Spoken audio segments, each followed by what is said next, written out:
할렐루야. 반갑습니다. 또 우리 대구 지역에서 큰 아름다운 복음의 사역을 감당하는 우리 또 보목교회에 방문하게 되어서 너무 감사하고, 또 우리 사랑하는 또 우리 이지우 목사님 함께 또 이렇게 만날 수 있어서 너무 감사하고, 만날 때마다 참 예절이 참 좋으시다라는 생각이 듭니다. 저는 경상도 사람이라 가지고 예절하고는 조금 거리가 먼 것도 있고 좀 이렇게 하는 것도 있는데, 친숙하다 보니까 이런데 늘 볼 때마다 참 깍듯하고 아름다운 그런 이렇게 목사로서의 또 품행과 이런 모습들이 있는 것 같아요. 우리 또 이전에 우리 장경일 목사님도 마찬가지였지만 늘 우리 보모교회를 볼 때마다 참 기본과 또 무엇보다도 교회로서의 가져야 될 자질과 또 그런 것들이 잘 갖춰 있다라는 생각이 듭니다. 대구 지역에서 또 큰 이렇게 역사와 전통과 아름다운 자리매김을 하고 있는 우리 범호교회를 통해서 주의 크신 은혜와 사랑과 하나님 나라의 복음의 확장이 계속해서 일어나게 되기를 주의 이름으로 간절히 축복합니다. 식사하셨죠? 예, 아유, 저는 바빠가지고 대충 이렇게 먹고 왔는데 너무 바쁜 것 같아요. 일상이 오늘 날씨도 너무 덥고, 또 선교 발대식이라고 하니까 설교를 어떻게 해야 되나, 몇 분을 해야 되나, 얼굴을 보니까 짧게 하라는 표정과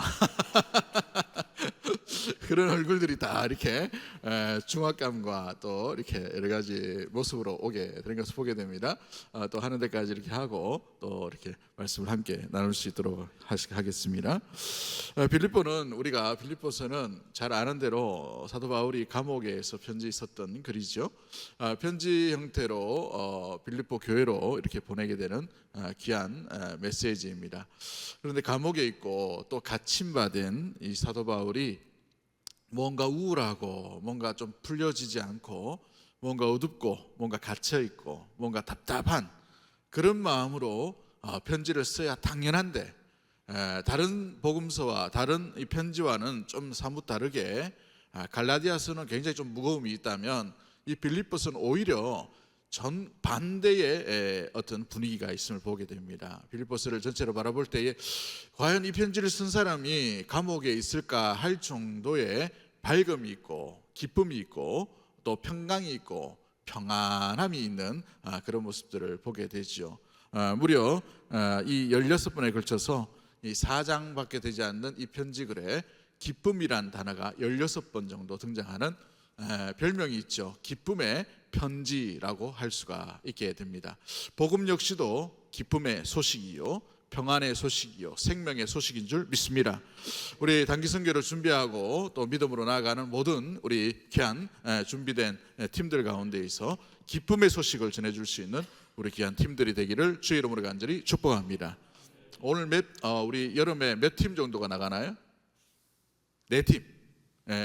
제가 있었던 수영로교회 같은 경우는 한 30몇 팀이 나갑니다. 30몇 팀이 나가는데 발대식 할 때 보면은 막 깃발을 쫙 들고 나와가지고 교구마다 이렇게 하기도, 청년부, 뭐 중등부, 뭐 유초등부까지도 이렇게 가서 진짜 선교를 하고 와요.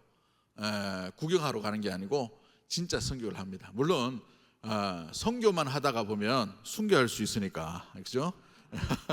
가서 한 이틀 정도는 여행도 하기도 하고 또 위로의 시간도 보냅니다만은 그 시간 가운데 저도 참여했지만 목회자로서 갈 때에도 심장이 두근두근합니다. 또 복음을 전가하고 어떤 변수가 일어날지 모르는 상황 가운데서 긴장감과 함께 그 모든 일들을 바라볼 때에 야, 이건 사람이 할 일이 아니구나 라는 것을 항상 깨닫게 돼요. 그렇습니다. 교회 일도 마찬가지고 주님의 일도 마찬가지고 사역도 마찬가지입니다. 내가 내 힘으로 하려고 하고 내 어떤 노력으로 하려고 하고 내 어떤 지혜로 하려고 하고 전략으로 하다가 보면 실수할 수밖에 없고 넘어질 수밖에 없어요.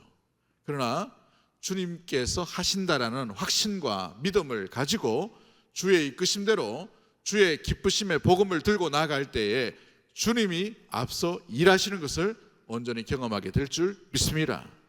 그것이 바로 선교인 것이고 복음의 사역인 것이죠. 우리 네 팀 가운데에 그와 같은 아름다운 일들이 일어나게 되기를 주의 이름으로 간절히 축복합니다.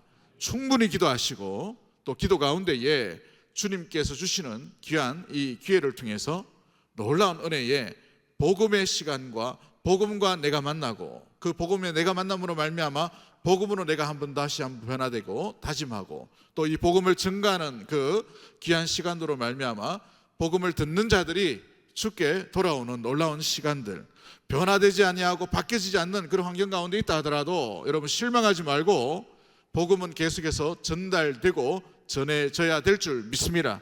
그러게 그 일을 이번 여름 가운데에 충분하게 감당할 수 있게 되기를 주의 이름으로 간절히 축복합니다.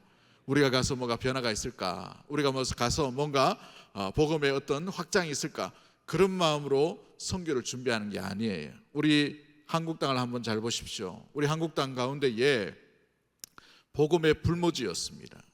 여러분 우리나라의 선교사들이 올 때에 어떻게 오신지 아십니까? 저는 대학에서 역사를 전공했는데 신학 쪽으로 이렇게 신대원을 가니까 역사에 계속 관심이 있어서 우리나라 초대 역사를 계속 이렇게 자주 봅니다. 자주 보기도 하고 메모해 놓기도 하고 또 기록해 놓기도 하고 이렇게 자주 보는데 대부분이 우리나라 초대 선교사님들이 중국 가려고 했어요. 왜냐하면 중국 선교가 그때 확 열렸거든요. 또한 영국의 식민지였던 인도로 가려고 했습니다. 윌리엄 캐리 때문에 인도 선교가 어마어마하게 열리게 되었어요. 중국엔 허드 스텔린이라는 사람이 굉장히 유명한 사람이죠. 윌리엄 캐리라는 또 인도 선교사가 있었어요.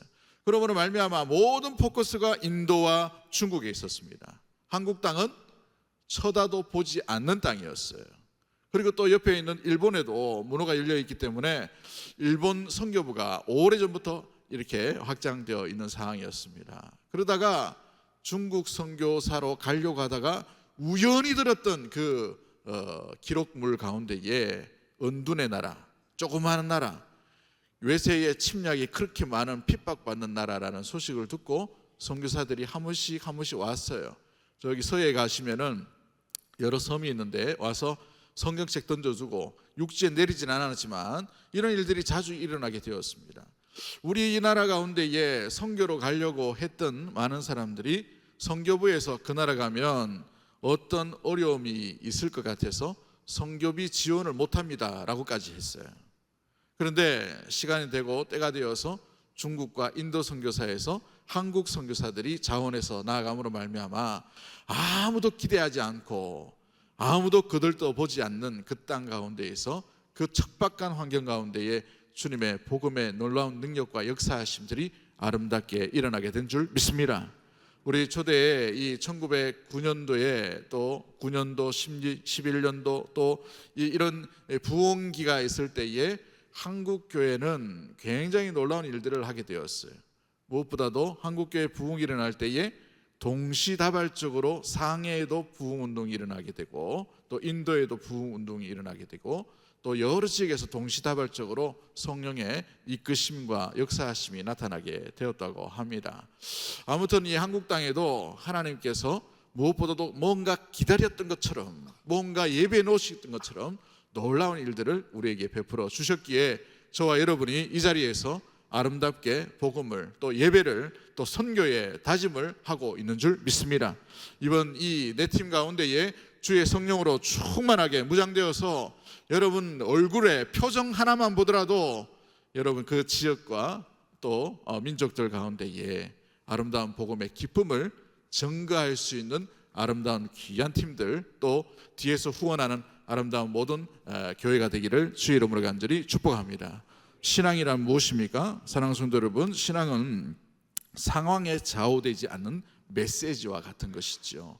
신앙이 환경에 좌우되면 그건 신앙이 아닙니다. 우리의 믿음이 가짜라면 환경에 좌우되고 흔들릴 수밖에 없죠. 코로나 이후에 또 이 IMF 때에 또 우리 이 보릿고개 가운데에 6.25 가운데에 또 이 일제의 어떤 고통 가운데에 만약에 신앙이 거기에 흔들렸다면 우리는 지금 이 신앙을 간직할 수가 없게 되어 있어요. 그러나 그 순간순간마다 누군가는 자녀들에게, 누군가는 이웃에게, 누군가는 사회에 아름다운 이 귀한 기쁨의 복음을 증거했기 때문에 신앙이 저와 여러분 가운데 이어져 오게 된 줄 믿습니다.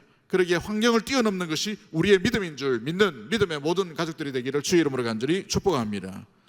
여러분, 우리 이 북한 억류 선교사였던 케니스 베라는 사람이 있죠. 2012년도에 약 700일 정도의 북한에 억류되었어요. 이 사람은 어찌 보면은 뭐 복음을 증거하다가 잡힌 것이 아니라 선교사라는 그 직책을 가지고 들어갔는데 억류되었습니다. 억류되는데 하루 이틀 만에 풀려날 것 같았는데 700일이 갇혔어요. 모진 고난과 고통과 고문 가운데에 그가 이런 책을 씁니다. 잊지 않았다라는 책을 썼어요. 잊지 않았다. 나중에 한번 네이버나 한번 보시면 좋겠는데, 잊지 않았다라는 그 글의 가장 중요한 핵심이 뭐냐면, 감옥은 나의 새로운 사역장이 되었다라고 되어 있어요. 감옥이 뭐라고요? 새로운 사역장이 되었다는 거예요. 왜냐하면 그곳에서 매일 고난과 박해와 아픔 앞에서 주님이 나를 더 친밀하게 사랑해 주시고 더 깊은 교제 가운데에 하나님의 임재 가운데 거했기 때문에 감옥이 오히려 더 새로운 사역장이 되게 된 것인 줄 믿습니다. 우리 선교팀들 편하려고 가지려고 하지 마세요. 고생하려고 가려고 하십시오. 원래 이 선교는 내 돈 내고 내가 헌신해서 가는 것입니다. 헌신한 만큼 그곳에서 아름다운 변화와 아름다운 보람과 또 보람과 열매가 없다 하더라도 그 순간 가운데에서 주의 크신 동행하심을 기뻐하며 나아갈 수 있는 우리 귀한 팀이 되기를 주의 이름으로 간절히 축복합니다. 우리가 믿음의 무정이 되었다면, 신앙 가운데에서 말씀 가운데 복음에 무장되어 있다면 여러분, 불편한 것을 충분히 이길 수 있을 거예요. 우울함도 이길 수 있을 것입니다. 선교팀뿐만 아니라 우리가 일상적으로 살아가는 모든 상황도 마찬가지이죠. 우리 시대 가운데에 총칼로 우리가 예수 믿지 못하도록 막는 그런 시대는 아닙니다만은, 우리 내적으로 우리 환경 가운데 더욱더 많은 공격들이 있을 수가 있어요. 여러 가지 정보들, 뉴스들, 우리의 눈과 귀를 어지럽히게 하는 많은 소리들이 있을 수가 있죠. 그러나 그 소리들 가운데 정말 귀를 기울여야 되고 우리가 붙들려 있어야 될 소리는 하나님께서 우리를 사랑하신다는 소리요, 우리에게 이 기쁜 복음을 전해주신 우리 주 예수 그리스도께서 계신다는 그 귀한 뜻을 붙들 수 있는 우리 모든 가족들이 되기를 주의 이름으로 간절히 축복합니다. 할렐루야. 모든 믿음의 선진들을 한번 잘 보십시오. 요셉도 고난이 없이, 고난 없는 가운데에 형통의 길로 걸어간 것이 아니죠. 아브라함을 보십시오. 고난 없이 믿음의 조상이 된 것이 아니에요. 모리아 산에서 극심한 시험 가운데에 100세에 낳은 아들을 어떻게 합니까? 번제로 바쳐라 라고 이렇게 하나님께서 말씀을 하시죠. 여러분, 이 번제라는 말은 각을 뜨라는 말이에요. 각을 뜨는. 각을 뜨는 게 뭔지 아시죠? 팔다리를 잘라라는 말이에요. 각을 뜬다는 말. 엄청 잔인한 모습입니다. 짐승으로 보면. 근데 누구를 번제로 바치라고 합니까? 아들이에요, 아들. 근데 아들을 잘 보시면 이제 청소년기가 되었어요. 여러분, 세상이 감당할 수 없는 나이대가 중2입니다. 그죠? 우리가 어찌 보면은 나이 100살이 넘은 노인네가 자기의 아들, 이 혈기왕성한 청소년기를 지나고 있는 아들을 휘어잡는다는 것은 있을 수가 없어요. 그러면 이 성경을 잘 보시면 그 나이대인데 아버지 노인네가 자기 아들을 이렇게 잡아요. 보통 이제 어떤 그림, 여러 가지 이제 이삭을 바치는 그림을 보면 아브라함이 그래도 조금 나이가 좀 젊은 상태에서 이삭이 조금 어린 상태로 이렇게 되어 있죠. 실상을 보시면 이삭이 훨씬 힘이 셀 나이입니다. 그 아버지의 손을 뿌리칠 수가 있어요. 그럼에도 불구하고 거기에 보면 이삭의 순종도 함께 있는 것을 보게 됩니다. 아버지에게 자기 생명을 내어 맡기고 있는 것이죠. 이 그리스도를 상징하는 부분들도 있을 수가 있습니다만은, 사랑하는 성도 여러분, 그 가운데에 극심한 고난과 극심한 고통 가운데에 아브라함은 3일 길을 침묵 가운데 그 산으로 올라갑니다. 저와 여러분 같으면 어떤 마음이 들었을까요? 그 산에 올라가서 아들을 바치라. 어떤 마음으로 아들과 함께 그 길을 떠나야 됐겠어요? 마음이 많이 무거웠겠죠. 불평도 했겠죠. 와, 이 너무하네 진짜. 차라리 주지를 말든지. 줘놓고 뺏어가는 건 뭐고? 하나님이죠. 이런 마음에 하나님을 불평할 수 있어요. 그런데 아브라함과 이삭과의 대화를 한번 잘 보십시오. 믿음의 대화가 일어나죠. 여호와의 산에서 준비되리라. 하나님께서 번제물은 준비하실 거야 라고 되어 있어요. 그게 믿음인 것이에요. 사랑하는 우리 믿음의 모든 가족 여러분, 상황 가운데 흔들리지 마십시오. 상황 가운데 흔들리다는 것은 우리가 믿음 가운데, 복음 가운데 제대로 아름답게 서 있지 못한다는 증거가 될 수가 있습니다. 상황이 흔들릴 때 배는 더 깊은 닻을 내리게 되어 있어요. 우리는 영혼의 닻을 주님께 고정함으로 말미암아 우리의 신앙이 이 환경 가운데 흔들리지 않는다는 것을 기억하고, 어떤 누구도 적신이나 어떤 환경이나 귀신이라 하더라도 하나님의 사랑에서 우리를 끊을 자 아무것도 없음을 기억하고 주의 사랑을 붙들고 믿음으로 아름답게 주께서 부르신 곳으로 나아갈 수 있게 되기를 주의 이름으로 간절히 축복합니다. 두 번째 우리가 기억해야 될 것이 무엇입니까? 하나님은 우리 안에서 주님 안에 있는 자들을 통해 믿음 가운데에서 일하고 있다는 사실이죠. 믿음의 반응을 보시고 그 속에서 믿음의 역사를 이루어 나가시는 분이 우리 하나님 아버지인 줄 믿습니다. 그러므로 믿음의 반응을 일어나는 자들을 통해서 하나님은 하나님의 일과 하나님의 역사를 이루어 나가신다는 사실이에요. 13절 말씀 보시면 너희 안에 행하시는 이는 누구라고 되어 있습니까? 하나님이다라고 되어 있어요. 우리 안에 임하시고 우리 안에 역사하시는 분이 누구라고요? 하나님이시죠. 이쪽은 점심을 안 드셨나 보다. 이게 대답이 이러셨다는 거예요. 우리 범어교회를 가운데에 행하시는 분이 누구시라고요? 하나님이십니다. 할렐루야. 하나님을 믿는 믿음의 모든 가족들 되기를 주의 이름으로 간절히 축복합니다. 우리 같은 노예에 있고 제가 노회장으로 섬기고 있습니다만은 우리 교회 소문을 다 들으셨겠지만 제가 오기 전 11년 전에는 우리 교회는 정말 막장 교회였습니다. 얼마나 싸우는지 첫 번째에 당회에 결정이 뭐였냐면 목사님 더 이상 우리 녹음하지 맙시다 이렇게 했었어요. 그래서 제가 깜짝 놀라가지고 야 녹음합니까? 라고 물어봤어요. 그러다 보니까 녹음을 했더라고요. 그래서 결정을 했습니다만은 그 뒤에 어떻게 됐을까요? 여전히 녹음합디다 보니까 얼마나 치열하게 싸우는지 우리 뭐 장로님들은 좀 아시겠지만 제가 3일 만에 도망가려고 했어요. 잘못 왔다 싶어가지고 저는 그래도 좀 이렇게 괜찮은 교회 부목사 생활을 오래 했습니다. 대구에 있던 좀 이렇게 2,000명 넘는 교회에 있었고 또 부산에서도 3만 명 되는 교회 부목사로 6년 있고 7년째 이렇게 왔습니다만은 그런 환경 보다가 갑자기 이러니까 정말 힘들었습니다. 이 답이 안 보이더라고요. 그래서 기도원에도 몇 번 올라가기도 하고 목양실에서 한숨만 놓으더라고요. 와 어떡하나. 그래서 결론이 뭐였냐면 도망가는 수밖에 없다 싶어가지고 도망가야 되겠다 마음이 많이 들었어요. 근데 기도하는 중에 하나님의 일하심을 보여주셨어요. 저는 신령한 목사는 아닙니다. 뭔가 신기한 게 막 보이고 막 하늘에서 뭐 이상한 게 보이고 이런 목사가 아니에요. 하나님께서 뭘 보여주시냐면 묵묵히 자기 자리에서 기도하는 성도를 보여주셨어요. 묵묵히 그렇게 교회가 10년 동안 싸우는데 떠나지 않고 그 자리를 그대로 지켜가는, 그래도 봉사하고 그래도 찬양대 대원으로 쓰고 그래도 찬양팀에 쓰고 그래도 청소하는 사람이 있고 그래도 설거지 하려고 나오는 사람이 있고 그래도 주일학교 봉사하려고 이 교사로 나오는 사람들이 있더라고요. 그 전까지는 보이지 않았어요. 목사 옆에서 말하는 사람만 보이더라고 처음에는. 그런데 가만히 기도하는데 하나님이 그걸 보여주셨어요. 교회의 주인은 하나님이신 줄 믿습니다. 믿음의 성도의 주인도 하나님이신 줄 믿습니다. 주의 몸된 교회를 가장 사랑하시는 분은 목사가 아니에요. 장로가 아닙니다. 성도가 아니에요. 누가 가장 먼저 주의 몸된 교회를 사랑하실까요? 주님이십니다. 할렐루야. 그러기에 주님의 마음을 보여주셨어요. 내가 더 사랑하는데 네가 왜 가냐? 그죠? 주님도 가만히 있는데 뭐 지가 잘났다고, 온 지 얼마 됐어요? 3일밖에 안 되고 3주밖에 안 된 목사가 뭐 한다고, 그죠? 교회를 판단하겠어. 그래서 판단하기보다 주의 일하심을 바라보게 되었어요. 근데 정말 너무 귀하더라고요.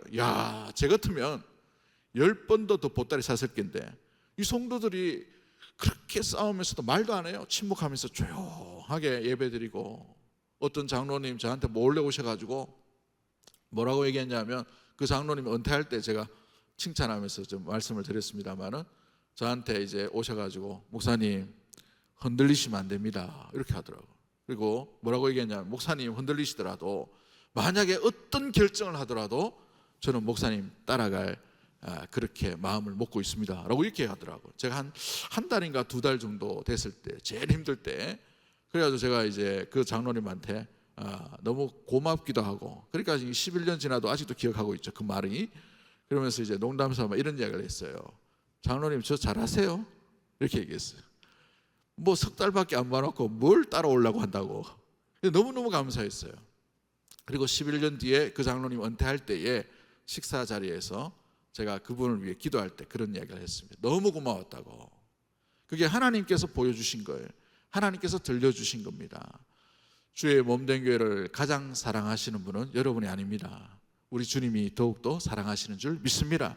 우리 범호교회를 가장 사랑하시고 가장 아끼시는 분은 우리 하나님이신 줄 믿습니다. 우리 예수 그리스도께서 가장 사랑하는 교회가 우리 범호교회라는 것이죠.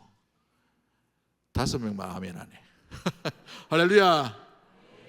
사랑하는 성도 여러분, 주님의 주되심과 주님의 일하심을 내어 맡길 수 있는 우리 모든 가족들이 되기를 주의 이름으로 간절히 축복합니다. 저희 가정은 우리 정조 할머니가 청도 지역에서 예수를 믿다가 김해 계십시 종갓집 맏며느리로 예수 믿는다고 그때 정조 할아버지가 일찍 돌아가셨어요. 그래서 정조 할머니가 아들 하나 낳았는데 그게 저희 할아버지입니다. 할아버지 낳고 얼마 있다가 정조 할아버지께 돌아가셨기 때문에 그때 당시에 이 베어드 선교사님이 청도길을 지나가다가 교회를 세우셨는데 그 교회에 우연찮게 들어가셔서 등록하시고 예수님을 알고 예수를 믿게 되었어요.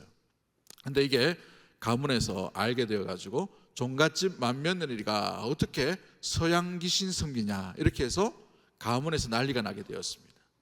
그래서 보통 이제 그 정도 되면은 누구만 쫓아보냅니까? 며느리만 쫓아보내요. 아들은 대를 이어야 되는데 근데 그게 아니더라고. 보니까 뭐가 욕심이 생겼나 하면 이제 문중의 재산이 이 맏아들인 이제 유일한 혈통인 할아버지에게 와야 되는데 그게 좀 욕심이 났나 봅니다. 그래서 정조 할머니하고 할아버지하고 같이 이렇게 엎어가지고 서양 귀신 믿을 것 같으면 집안에서 나가라고 했어요. 근데 이제 청산가부가 된 저희 정조 할머니가 이게 가만히 이렇게 남아 있어야 될지 아니면 신앙을 선택해야 될지 기도하시다가 신앙을 선택하셨어요. 그리고 가재도구 몇 개 들고 제를 넘어서 청도 넘어서 경산 넘어서 그렇게 자인이라는 곳으로 들어가게 되셨습니다. 엄청 고생하셨어요. 할아버지 키우신다고 엄청 고생하시고 이렇게 했는데 그 할아버지가 나중에 자라셔서 교회의 영수가 되시고 조사도 되시고 그래서 그 아주 유명한 산이 있습니다. 그 지역에 그 산에 새벽 2시면 되면 올라가셔가지고 이렇게 기도하시다가 해가 뜨면 이제 내려오셔가지고 교회 종을 치고 그렇게 하셨어요. 그 할아버지의 유일한 사진 한 장이 제가 가지고 있습니다만은 너무너무 감사하더라고요. 그런데 그 할아버지의 후손들이 전부 다 장로님이 되셨어요. 이웃에 있는 성지교회 원로 장로님 되시기도 하고 다른 교회 장로님 되시기도 하고 저희 가문에 장로님들이 굉장히 많이 있어요. 목사는 유일하게 저밖에 없습니다. 감사하게도 제가 이래봬도 저희 집안에 유일한 목사입니다. 아무튼 너무너무 감사하더라고요. 저희 집안은 사라질 집안이었어요.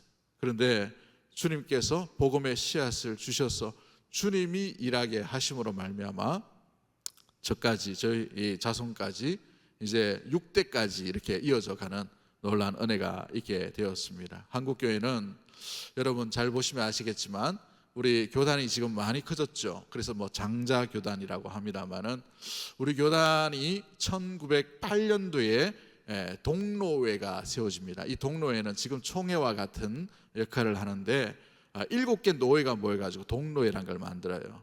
근데 이게 1회 동로회가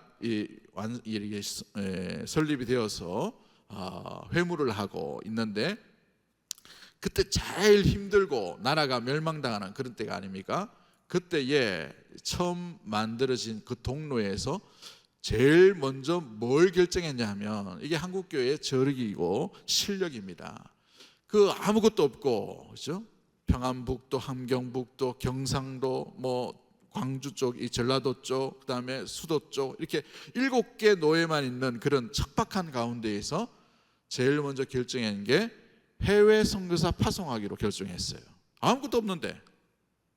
그래서 1호 파송 선교사가 이기풍 선교사님입니다. 이기풍 선교사님. 그다음 이제 선교지를 어디로 보냈냐면 산둥 지역으로 보내요. 상해가 있는 지역. 근데 이 상해 지역으로 같이 보냈는데 상해 지역에 보내려고 하는 게 외국이지 않습니까? 돈이 너무 많이 드니까 선교사를 구하다가 못 구해가지고 1913년도에 4명을 이렇게 선교사로 보냅니다. 그런데 1호 선교사로 갔던 이 제주도 지역이죠. 섬 지역에 선교했던 이기풍 선교사님이라는 분이 있죠. 한번 들어보셨을 것 같은데 제주도 선교의 1호의 선교사입니다. 그런데 이기풍 선교사님은 최초의 우리 한국교회 목사 7인 중에 한 사람이에요. 가장 1호의 목사 7명 중에 한 분이 선교사로 파송되었다는 말이죠. 그만큼 한국교회는 처음 태생과 동시에 선교에 가장 아름다운 일들, 헌신을 하게 되었습니다. 그런데 잘 보시면 스포트라이트는 대부분이 이기풍 선교사에게 있어요. 지금도 제주도 가면 이기풍 선교사님이 사역하셨던 교회 흔적들이 여기저기 있습니다. 성례교회, 성안교회 이런 여러 가지 루트들이 있어요. 그런데 잘 보시면 이 이기풍 선교사님과 함께 1호 선교사님이 파송이 됩니다. 1908년도에. 놀랍지 않습니까? 남의 일이라고 놀라지도 않네. 그분 이름이 한국 최초 선교사에 있던 이선광 선교사님이에요. 잘 안 나옵니다. 며칠 전에 제가 발견했어요. 그런데 이 동로의 파송으로 나갔는데 목사님들은 노예 파송으로 갔습니다만은 여성분들은 노예 파송으로 목사가 아니기 때문에 파송되어서 못 갔어요. 그때 당시에는. 그래서 평양교회의 여전도회에서 그분을 이기풍 선교사님과 함께 파송을 시켜줘요. 전도회에서. 그래서 이 전도회가 많은 후원을 합니다. 그리고 1년간 선교를 하고 보고를 받는데 제주도에 놀라운 이 복음의 역사들이 일어나게 되는 것이죠. 이기풍 선교사님의 사역만 주목받는데 실제로 이 이성광 선교사님 사역이 놀랍도록 함께 일어남으로 말미암아 많은 여성도들이 죽게 돌아온 놀라운 일들이 일어나게 되었어요. 근데 기록이 별로 없습니다. 많은 교회를 개척하시고 많은 교회를 이렇게 선교하시고 난 뒤에 자신의 고향이었던 곳으로 다시 돌아가게 됩니다. 말년에 황해도 장년군 장년읍에서 생을 마감하게 돼요. 기록도 없습니다. 그런데 총신 100년사에 보면 이성광 선교사가 이기풍 선교사와 협력해서 사역했던 것이 아름다운 협력의 선교 구조였다라고 짤막하게 이렇게 기록되어 있어요. 아무도 그들 다 모르지 않아야하고 목사만 어떻게 보면 주목될 수 있는 그런 가운데 평신도 여선교사가 그때 당시 아름답게 일하게 되었다는 것이죠. 그녀는 잊혀진 바 된 것처럼 보여요. 아무런 어찌 보면 드러나지 않는 것처럼 보입니다. 그러고 말았던 어떤 하나의 어떤 도구, 하나의 어떤 쓰임받는 모습으로 이렇게 잊혀진 그런 모습들이 되겠죠. 그런데 그의 자녀들이 특히 외가 쪽 가운데에 믿음의 일가를 이룬 이름들이 기록되고 있습니다. 이 선교사님, 이성광 선교사님의 아들이 이승길 목사님이라는 분이에요. 이승길 목사님. 이분은 우리 합동측 교단의 25대 총회장이 됩니다. 요즘은 뭐 선거 때문에 총회장이 좀 그런 이야기도 있지만 옛날에는 총회장 안 하려고 그랬어요. 너무 고생하는 자리이기 때문에 너무 많은 이 사람들 돌아다녀야 되고 또 핍박도 당하고 대표적으로 그렇기 때문에 이 이승길 목사님으로 총회 25대 총회장이 됩니다. 또 이 선교사님, 이성광 선교사님의 손자가 이준경 장로님이라는 분이 있어요. 이준경 장로님. 이분은 인천 제2교회의 원로 장로님으로 이렇게 되었습니다. 이 이준경 장로님의 둘째 아들이 인천 제2교회 담임 후에 원로가 되셨던 이건영 목사님이셔요. 이 이건영 목사님의 아들이 여러분과 같이 사역하고 있는 이지훈 목사님입니다. 며칠 전에 발견해요. 박수 치려면 잘 치시소. 3일 전에 제가 발견했어요. 저도 몰랐는데 갑자기 이름이 있길래 깜짝 놀랐습니다. 제가 선교 부분에서 이렇게 설교 말씀을 준비하다 보니 이게 있더라고요. 자, 아무도 안 봅니다. 잘 찾을 수도 없어요. 여러분, 그러나 하나님의 일하심은 계속 진행되고 있는 줄 믿습니다. 누군가는 이 복음의 바통을 자녀들에게, 이웃에게, 사회 가운데, 복음의 불모지 가운데 뿌렸기에 그와 같은 아름다운 일들이 일어나게 되는 것이죠. 먼 훗날 되어져 가는 것은 우리의 믿음의 눈으로 바라봐야 되지만 잘 보여지진 않아요. 그러나 오늘 우리 선교팀, 내 팀뿐만 아니라 후원하는 모든 전도의 모든 팀들 가운데 한 마음으로 오늘 이 복음의 씨앗을 심음으로 말미암아 어떻게 되어질지 기대를 가지고 나아갈 수 있게 되기를 주의 이름으로 간절히 축복합니다. 좀 전에 제 후배 선교사를 한 명 만나고 왔습니다. 이 친구는 성이 윤씨고 이름이 은호라는 이름이에요. 그런데 이 친구는 네팔 사람입니다. 네팔 사람인데 네팔인인데 한국 이름을 가지고 한국 국적을 땄어요. 한국 사람 목사님이 양자로 드렸기 때문에 한국 이름을 갖게 됩니다. 근데 나이는 저보다 한참 어린 40살입니다. 40살. 보면은 뭐 이렇게 네팔인처럼 생겼어요. 근데 메시지나 이게 아주 탁월합니다. 근데 이 친구가 네팔에 들어가가지고 자기가 돌보고 자기가 함께 사역하고 있는 사람이 60명의 목회자예요. 남의 일하기로 놀라지도 않네. 한국에서 배워서 그걸 그대로 저희 교회 같이 있었는데 그대로 배워서 그 네팔 땅에서 선교를 하고 복음을 전하니까 불일 듯이 교회들이 일어나는 것이죠. 이분은 선교비를 그렇게 많이 받는 분도 아니에요. 그럼에도 불구하고 놀라운 역사들을 아름답게 보여주는 것을 보게 됩니다. 하나님의 일하심이 우리의 눈에는 보이지 않을 때가 있습니다. 해봐가 뭐 하겠냐? 이번 선교 뭐 해서 어떻게 하겠냐? 아유, 선교팀장 맡았으니까. 그런 마음이 아니라 주의 일하심을 바라보며 지금까지 일하시는 하나님을 기대하며 나아갈 수 있는 우리 귀한 선교팀과 선교 후원자들이 되기를 주의 이름으로 간절히 축복합니다.